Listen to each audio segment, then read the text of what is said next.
ঘামে ভরা নয়, ঘামে ভেজা খবর। সজাগ থাকুন, নজরে রাখুন। কোনো পক্ষপাতিত্ব নয়, কারো প্রতিপক্ষ নয়।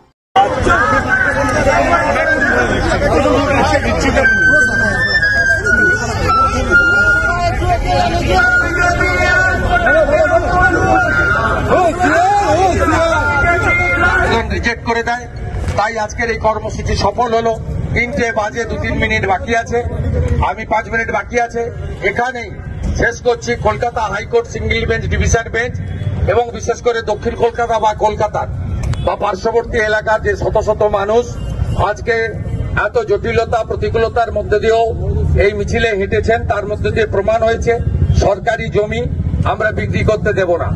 আলিপুরের জেলের জমি বেচেছেন, ট্রাম ডিপোর জমি ডক্টর বিধানচন্দ্র রায় সৃষ্টি সব বেচে দিয়েছেন এবং পশু হসপিটাল, যা সুবিখ্যাত হসপিটাল, তার 250 কাঠা জমি আপনি বিক্রি করতে চলেছেন।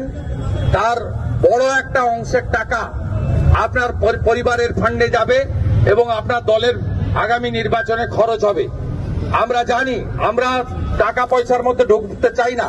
এই ঐতিহ্যমণ্ডিত চিড়িয়াখানার জমি, পশু হসপিটাল, তার 1 কাঠ 250 কাঠা তো দূরের কথা, 1 ছটাক জমিও আমরা বেচতে দেব না।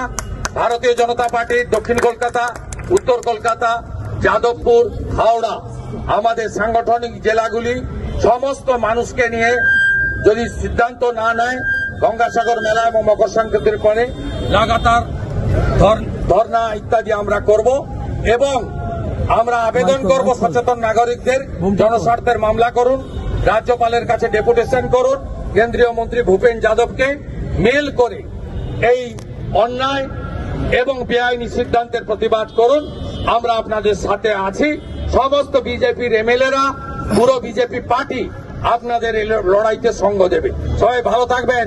ভারত মাতা কি, ভারত মাতা কি জয় শ্রীরাম।